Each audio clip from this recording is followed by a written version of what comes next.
آج ہم ایک خاص موضوع کو بیان کر رہے ہیں، اور وہ ایک ایسی عبادت ہے کہ جو سچ یہ ہے کہ زندگی کا بڑا سہارا ہے، زندگی کا بڑا سہارا ہے۔ انسان کی زندگی میں مختلف احوال آتے ہیں، اور مختلف احوال میں مختلف وسائل، اسباب، تعلقات پہ اس کی نظر ہوتی ہے جس سے اس کے کام بنتے ہیں۔ کبھی اولاد سہارا بنتی ہے، کبھی مال و دولت سہارا بنتے ہیں، کبھی تعلقات سہارا بنتے ہیں، خود معاشرے میں ایک مقام ہے، کبھی وہ سہارا بنتے ہیں، مختلف احوال آتے ہیں۔ لیکن اللہ کے نبی صلی اللہ علیہ وسلم نے بتایا کہ ایک مسلمان کے لیے، اور ہر قسم کے مسلمان کے لیے، شہری، دیہاتی، پڑھا لکھا، کم پڑھا لکھا، مرد، عورت، امیر، غریب، ان سب کی جو زندگی کا سب سے مؤثر سہارا ہے، جسے اللہ کے نبی فرمایا کرتے تھے جو اسلحہ ہے، سلاح المومن۔ آپ علیہ الصلوۃ والسلام فرمانے کہ سلاح المومن، وہ سہارا اور وہ اسلحہ کیا ہے؟ فرمایا وہ دعا ہے، وہ دعا ہے۔ لوگ وظائف پوچھتے ہیں، مشکل کی گھڑی میں، آزمائش کے موقع پہ، بیماری لمبی ہو جائے، حالات مشکلات گھیر لیں، لوگ وظائف پوچھتے ہیں۔ میرے عزیزو، اللہ کے نبی نے جو وظیفہ دعا کا دیا ہے، اس سے زیادہ کوئی مؤثر وظیفہ نہیں ہو سکتا۔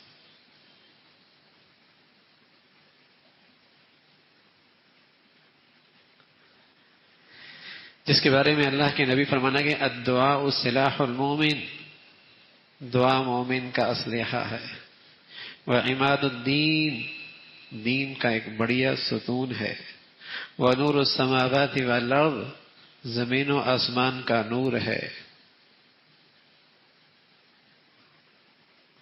بہترین زندگی کا سہارا ہے دعا۔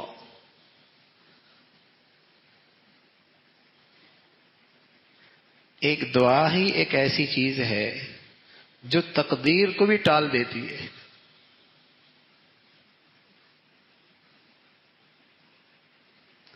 حالات آنے والے ہیں، حالات آئے ہوئی ہیں،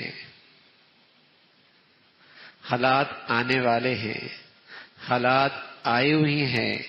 اللہ کے نبی نے فرمایا یہ دعا ایک ایسا مؤثر ہتھیار ہے، آنے والے حالات کے لیے بھی مؤثر ہے، جو حالات آئی ہوئی ہیں ان کے لیے بھی مؤثر ہے۔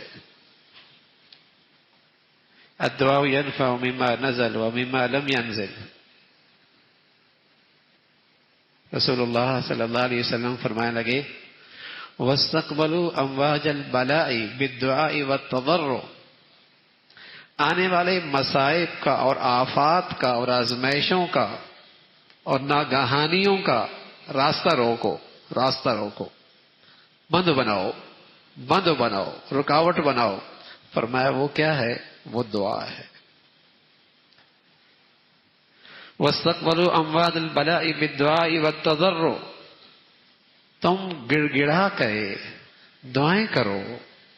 یہ آنے والے تمہاری اگر تقدیر میں کوئی مصیبت ہے، پریشانی ہے، کوئی دکھ ہے، کوئی تکلیف ہے، کوئی آزمائش ہے، کوئی مصیبت ہے، یہ اس میں بند بن جائے گا، رکاوٹ بن جائے گی۔ تو مؤثر ترین ہتھیار دعا ہے، دعا ہے۔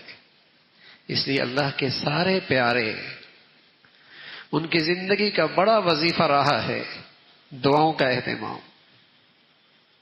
اللہ کے سارے پیاروں کا، جنہیں اللہ کی معرفت نصیب تھی، جنہیں اللہ کے خزانے سے لینے کا طریقہ آتا تھا، ان کی زندگیوں کا ایک مؤثر ترین وظیفہ دعاؤں کا اہتمام ہے۔ خود اللہ کے نبی صلی اللہ علیہ وسلم کی زندگی ہے، اور جن حضرات نے آپ کی سیرت لکھی ہے ہر ایک نے آپ کی سیرت کا یہ پہلو بہت نمایاں کیا ہے، جس میں آپ دعائیں کیا کرتے تھے۔ جو آپ کی زندگی کا حصہ دعاؤں پر مشتمل ہے۔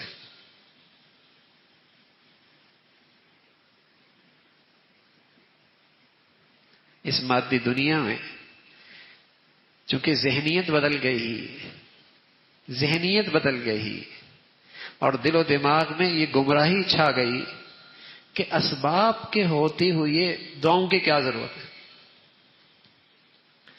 مادیت کے ہوتے ہوئے اللہ سے مانگنے کی کیا ضرورت ہے۔ اور ایسے پھر کتنے بد نصیب ہوتے ہیں جن سے ہاتھ بھی نہیں اٹھائے جاتے،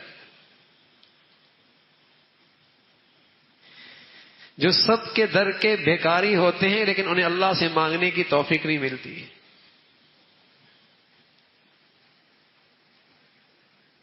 انہیں اللہ سے مانگنے کا سعادت نہیں ملتی۔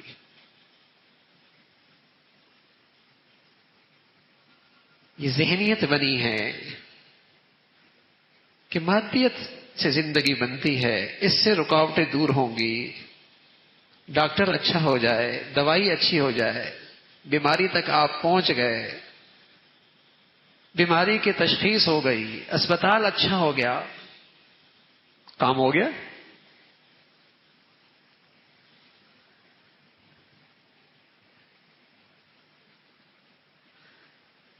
مسلمان کی شان کیا ہے؟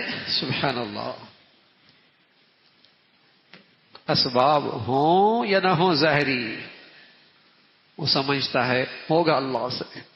حضرت عمر رضی اللہ تعالیٰ عنہ کیسے بڑے جرنیل تھے، جن کا دبدبا کافروں کے دل و دماغ پہ چھایا ہوا تھا۔ وہ اپنے فوجیوں سے خطاب کر رہے ہو فرمانے لگے، ٹھیک ہے تم نے اچھی ٹریننگ کی ہے، تم اچھے جاں باز ہو، لیکن یہ یاد رکھنا تمہاری مدد اور نصرت اللہ کی طرف سے ہوگی۔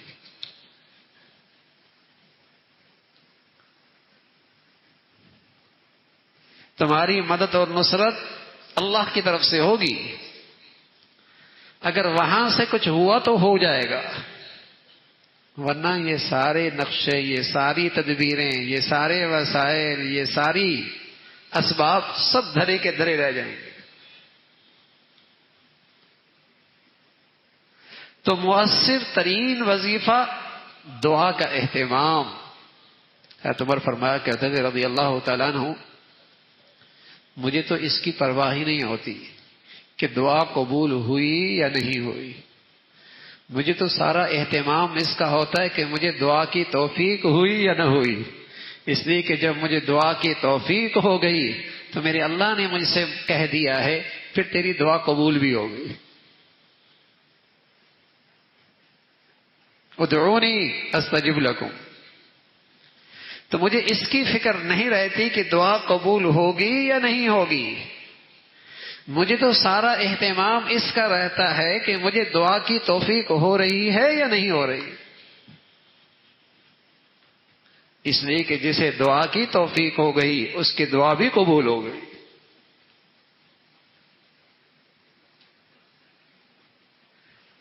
جسے دعا کی توفیق ہو گئی اس کی دعا بھی قبول ہو گئی، اس کا اہتمام رہتا ہے۔ جب آدمی دعا کرتا ہے اور سامنے والی کوئی ازمائش، کوئی بیماری، کوئی تکلیف ہے، اب تین مختلف شکلیں بنتی ہیں۔ دعا بڑی بھرپور ہے،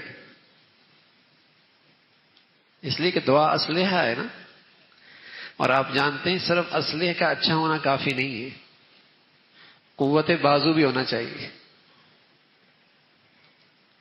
اور صرف اسلحہ اور قوت بازو بھی کافی نہیں ہے، اس کے اور نشانے کے درمیان کوئی رکاوٹ بھی نہیں ہونی چاہیے۔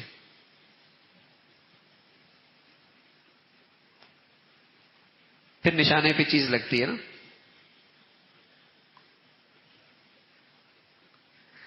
تو دعا کا مضمون بھی ٹھیک ہو،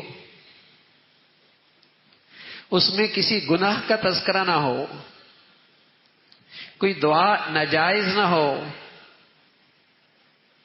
خود دعا کا مضمون ہی غلط نہ ہو،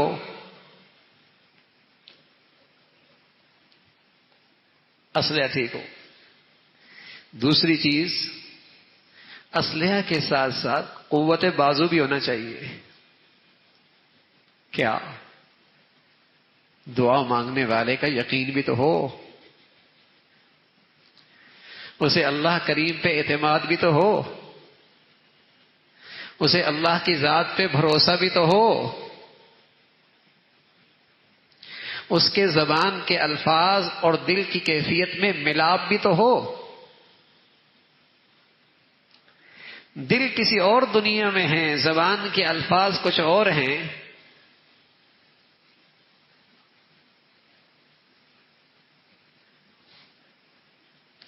تیسری چیز کیا ہے؟ رکاوٹ کوئی نہ ہو۔ اللہ حفاظت فرمائے، بس اوقات کوئی گناہ ایسا رکاوٹ بن جاتا ہے کہ میری دعا اس سے آگے نہیں جا پاتی۔ اس لیے جب آدمی دعا کرتا ہے تو آنے والی مصیبت، آزمائش، یا تو دعا اتنی مؤثر ہوتی ہے کہ اس مصیبت پہ غالب آ جاتی ہے، مصیبت چلی جاتی ہے۔ دوسری صورت یہ ہوتی ہے کہ دعا کمزور ہوتی ہے، اس سے وہ مصیبت جاتی تو نہیں، ہلکی ہو جاتی۔ تیسری صورت کیا ہوتی ہے؟ رسول اللہ صلی اللہ علیہ وسلم کی اہلیہ عائشہ فرماتی ہیں، رسول اللہ صلی اللہ علیہ وسلم نے فرمایا وَإِنَّ الْبَلَاءَ لَيَنْزِلُ فَيُلْقَاهُ الدُّعَاء، مصیبت آ رہی ہوتی ہے، ادھر سے دعا جا رہی ہوتی ہے، ان کا آپس میں ٹکراؤ ہو جاتا ہے۔ وہ آنا چاہتی ہے، یہ دعا اسے ٹالنا چاہتی ہے۔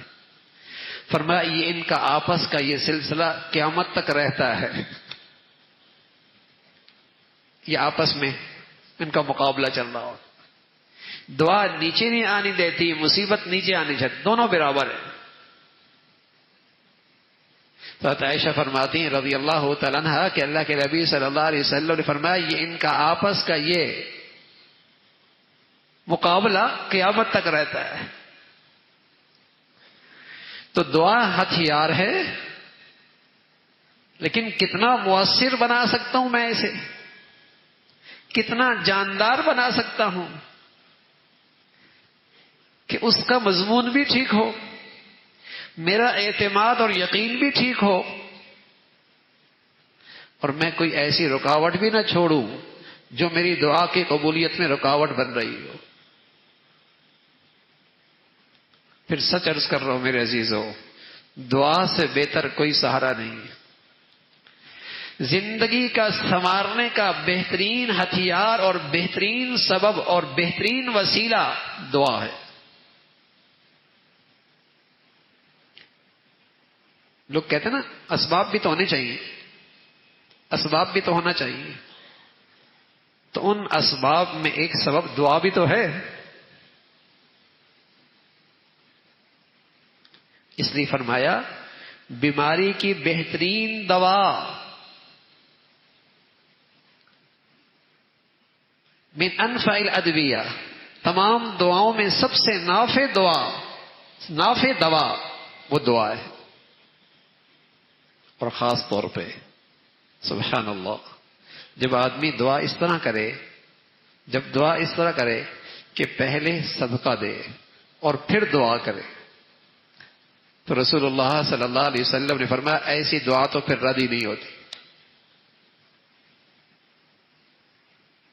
صدقہ دیا، دعا دی، اس لیے کہ صدقے سے اللہ کا غصہ ٹھنڈا ہو جاتا ہے، اللہ کی ناراضگی ختم ہو جاتی ہے، اللہ کی ناراضگی ختم ہو جاتی ہے۔ اب یہ دونوں چیزیں جمع کر دی آپ نے بیمار کے لیے، وَدَاوُوا مَرَضَاكُمْ بِصَدَقَةٍ، اپنے مریضوں کا علاج صدقہ دے کے کرو، وَاسْتَقْبَلُوا أَمْوَاجَ الْبَلَاءِ بِالدُّعَاءِ وَالتَّضَرُّعِ، مصیبتوں اور آزمائشوں کو اور اللہ کی ناراضگی کو روکو دعاؤں کے ذریعے۔ دونوں چیزیں اکٹھی کر دی۔ تو بڑے قیمتی وسائل ہیں اور بہترین اسباب ہیں زندگی کی مشکلات کے حل کے۔ ہر آدمی کسی نہ کسی ناگواری میں مبتلا ہوتا ہے، مشکلات کا شکار ہوتا ہے، کسی آزمائش میں ہوتا ہے، کسی تکلیف میں ہوتا ہے، کوئی غم اور کوئی دکھ ہوتا ہے۔ تو اس سب سے نافع دوا کو استعمال کیجیے، اور اس کی تاثیر میں شک نہیں ہے۔ کوئی آپ کو وظیفہ دے گا، اور اگر آپ وظائف کی کتاب میں کوئی وظیفہ پڑھ لیں گے تو وہ کسی کا تجربہ ہوگا، کسی بزرگ نے لکھا ہوگا، لیکن یہ وظیفہ تو محمد رسول اللہ دے رہے ہیں، اور اس کی تاثیر 100% یقینی ہے کہ آپ بتا رہے ہیں، اور اللہ کے نبی وہی بتاتے ہیں جو انہیں اللہ بتاتے ہیں۔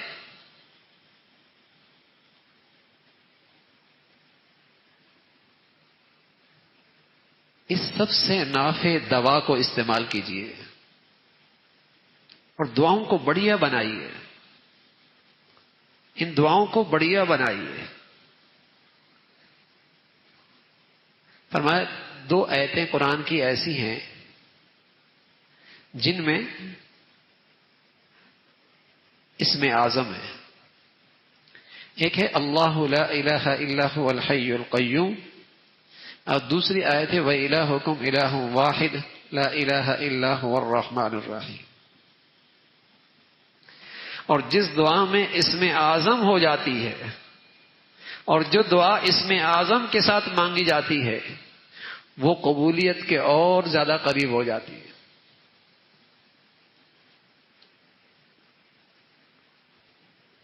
اور عام طور پہ روایات میں آتا ہے کہ اسم اعظم کے جو الفاظ ہیں وہ یہ ہیں یا حی یا قیوم برحمتک نستغیث۔ الحی القیوم یہ اللہ رب العزت کا اسم اعظم ہے، اور آپ علیہ الصلوۃ والسلام فرمایا کرتے تھے اپنی دعاؤں میں یا ذا الجلال والاکرام، یا ذا الجلال والاکرام، یا حی یا قیوم، ان الفاظ کو اپنی دعاؤں کا حصہ بنا لیا کرو۔ تمہارا یہ وظیفہ دعا کا اور مؤثر ہو جائے گا، تمہارا یہ اسلحہ اور زیادہ کارآمد ہو جائے گا، تمہاری یہ دوا اور زیادہ بانتیجہ ہو جائے گی۔ تو دعا آپ کتنا مؤثر کر سکتے ہیں مضمون کے لحاظ سے، الفاظ کے لحاظ سے، اور سب سے بڑھ کر سبحان اللہ کی ذات پہ اعتماد اور یقین کتنا ہے۔ امن یجیب المضطر اذا دعاہ ویکشف السوء۔ بس اوقات آدمی کسی قبر پہ جاتا ہے اور بڑے یقین کے ساتھ جاتا ہے کہ اس قبر والے سے ہو جائے گا، اور مانگتا ہے اور ہو بھی جاتا ہے۔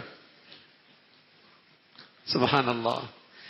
اگر اسی کیفیت کے ساتھ اللہ کے در پہ مانگتا اور اللہ کے کسی گھر پہ آتا، حاجت بھی پوری ہو جاتی، اللہ راضی بھی ہو جاتا۔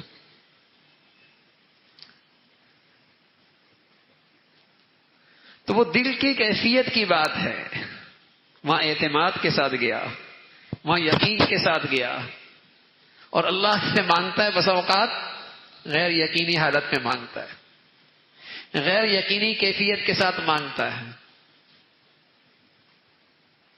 اور وعدہ اللہ کا ہے اگر تو مضطرب دل کے ساتھ اور پورے اعتماد اور یقین کے ساتھ مجھے مانگے گا تو میں تیری فریاد ضرور قبول کروں گا۔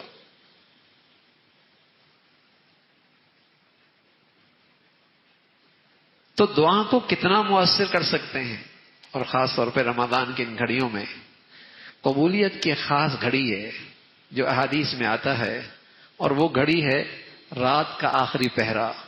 ہم جیسے گناہگاروں کے لیے سال بھر اٹھنا تو مشکل ہوتا ہے، لیکن سحری کی برکت سے اٹھنا نصیب ہی ہو جاتا ہے، سحری کی برکت سے اٹھنا نصیب ہی ہو جاتا ہے۔ اور سبحان اللہ، اس وقت اللہ کے سامنے کچھ دیر کے لیے بیٹھیں اور اللہ کے سامنے فریادیں کریں، آخرت بھی مانگیں، دنیا بھی مانگیں، اپنے مسئلے اللہ کے سامنے رکھیں، اور پورے اعتماد اور یقین کے ساتھ رکھیں. اللہ کرے ہمیں دعاؤں پہ اعتماد آ جائے کہ دعا سے بھی کام ہوتا ہے. یہ بھی بڑا مؤثر ذریعہ ہے, یہ بھی بڑا مؤثر وسیلہ ہے. پھر آپ کا دعاؤں میں دل لگنے لگے گا. پھر تو جہاں آپ کو ذرا سی ناگواری ہوگی, آپ کا دعاؤں کے لیے فوراً مولا سے رابطہ ہو جائے گا. ذرا سی کوئی ناگہانی آئی, آپ فوراً اللہ سے رابطہ کر لیں گے, اس لیے کہ آپ کا دعا پر اعتماد ایسا ہو گیا. اللہ کرے ہمیں دعاؤں کا اللہ کریم وظیفہ نصیب فرما دے, اہتمام نصیب فرما دے.